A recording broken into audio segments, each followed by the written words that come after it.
Good morning, my Real News Midday TV family. Thank you so much for tuning in this morning for another news update for Sunday, November 9, 2025. And I'm wishing for everyone a wonderful and a blessed Sunday. And in the news this morning, truckers are furious after flooding wrecks their lifeline. Truck operators in southern St. James are calling for urgent government support to get their vehicles back on the road after relentless flood water ravaged their rigs during the passage of Hurricane Melissa on October 28. The operators insist the catastrophe was not solely the work of nature, but a man-made disaster made worse by poor drainage from a nearby highway construction project that turned the storm's fury into a torrent of destruction. I am 61 years old and I've never seen this in my life. It's since the highway started being built. It's not the hurricane that did this, it's the water. Clyde Maxwell, operator of Maxwell Trucking in Irwin, St. James, told the news last Thursday. Maxwell reported that at least 11 trucks in his garage, along with several others nearby, were totally damaged when floodwater swept through the area.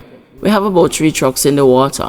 We only managed to get one out. We tried to use the excavator to recover another, but it's completely ruined. All of these trucks you see in the yard are working trucks that go out every Monday morning, he said, adding that approximately 21 motor cars were also affected. The truckers, numbering about 20, make a living hauling mostly construction material and containers. While a full assessment has not yet been done, Maxwell said the losses run into the millions of dollars. My truck is right there. Another trailer stopped it from going into the water. That's going to cost me at least $2 million to fix, and mine is the least damage, so you can imagine the rest, he said. Maxwell noted that the small operators who rely solely on their trucks for income are unsure how they will start rebuilding. We're small companies and we try to work with the system, but we need help. All these trucks are our source of income. No, nobody knows what to do. We just don't know. We're out in the dark. We wouldn't mind if they could hear our cry and help us. It's not our fault. We're paying rent for the land. It's not ours. When the country opens up, what are we going to do? We're trying to rebuild, but financially, not everyone is secure, Maxwell said. He emphasized that the truckers are not seeking charity, but rather loans to repair their vehicles and resume operations. We wouldn't mind if we could get somebody to talk to us. We're not looking for a handout, but if we could get support, if you can give each man a loan, I know every man would repay it. It's not free money, but it would give us a start, he argued. Meanwhile, Franklin Garrison, another trucker, called on the Ministry of Transport and the Ministry of Industry, Investment and Commerce to consider granting duty-free concessions or shell license to allow affected truckers to import replacement vehicle bodies and parts. I would just love it if the Transport Ministry and Trade and Export, if you bring in a shell license, could do something for us duty-free, so we can have something we can sign up if a man needs to bring in a cab for my vehicle, he said. The cabs are there in the United States and we can acquire these, but we are going to get a beating, so we need some type of waiver, he suggested. Garrison told the news that at least 6 of his cars were swept away during the heavy flooding associated with Hurricane Melissa. Homeless admin taken to task by experts over management change at ODPM. A leading disaster mitigation specialist and a social development specialist have both cautioned against placing the Office of Disaster Preparedness and Emergency Management under the jurisdiction of the Office of the Prime Minister, arguing that it was not a good move. In a statement to Parliament on Tuesday, Prime Minister Andrew Holness announced the change, contending that the realignment would establish a single point for emergency logistics and further tighten coordination with relief partners.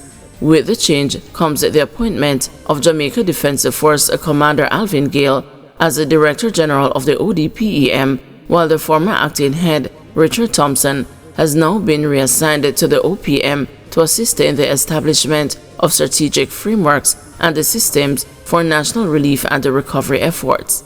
Speaking with the news on Thursday, mitigation specialist Dr. Barbara Kirby expressed a surprise at the management change at the ODPEM in the middle of the response to the disaster caused by Hurricane Melissa.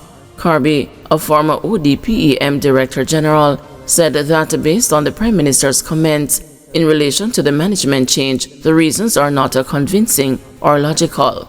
Based on what the Prime Minister has said, I see no reason to move it, she insisted, adding that there was already a single point for coordination, the National Emergency Coordination Center.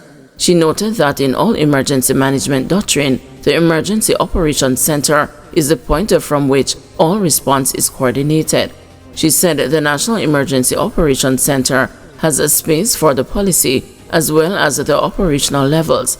It allows the ease of communication between operation and the policy level, so I am not sure why this realignment is going to change that. Further, Kirby reasoned that from an operational point of view, the person in charge of the National Emergency Center should have full authority and to be able to correct the persons if they make errors or do something wrong. With the Prime Minister leading the charge, Kirby questioned whether the head of the National Emergency Center would have the courage to speak up. She added, "You run the risk of mixing up politics with operation." At a Jamaica House press briefing on Thursday, the Prime Minister conceded that the capability and the prominence of the ODPEM had waned over time. One of the factors contributing to that, he said, was the level at which the executive management was compensated, noting that the agency had not yet completed a process of compensation review. He said the ODPEM's preparation for Hurricane Melissa went well.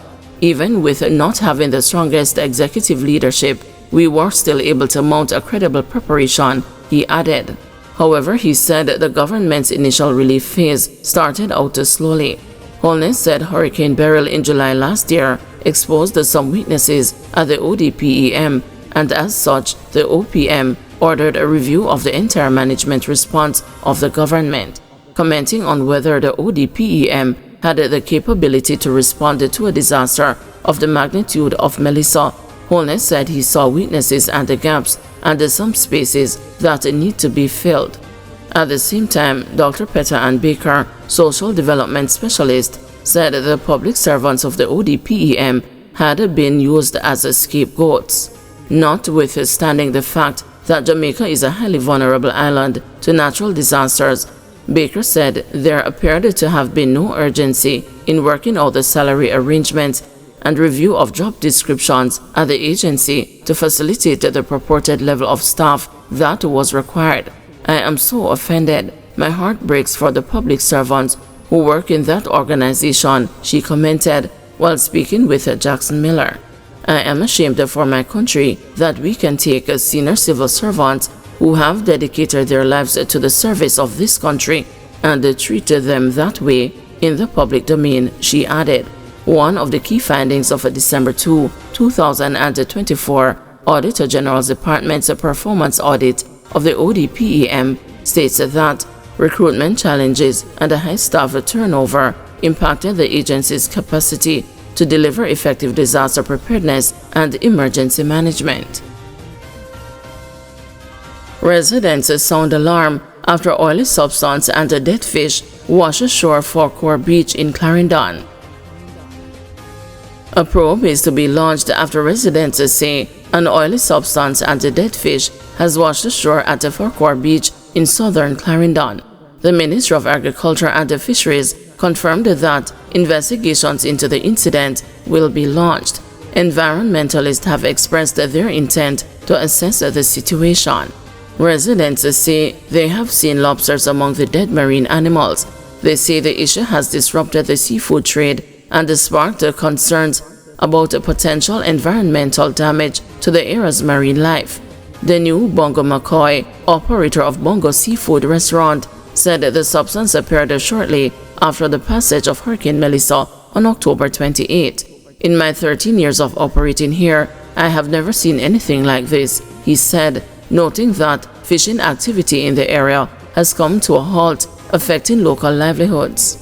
Overseas visitor Dr. Whitford Reed described the scene as complete devastation and called for a swift assessment by authorities, including the National Environmental and the Planning Agency. Residents are demanding urgent intervention to contain possible contamination and protected the coastal ecosystem that supported their fishing-dependent livelihoods. The area was once a vibrant hub for locals and visitors. Guys, thanks for watching. Please join us this afternoon at 2 p.m. for another news update.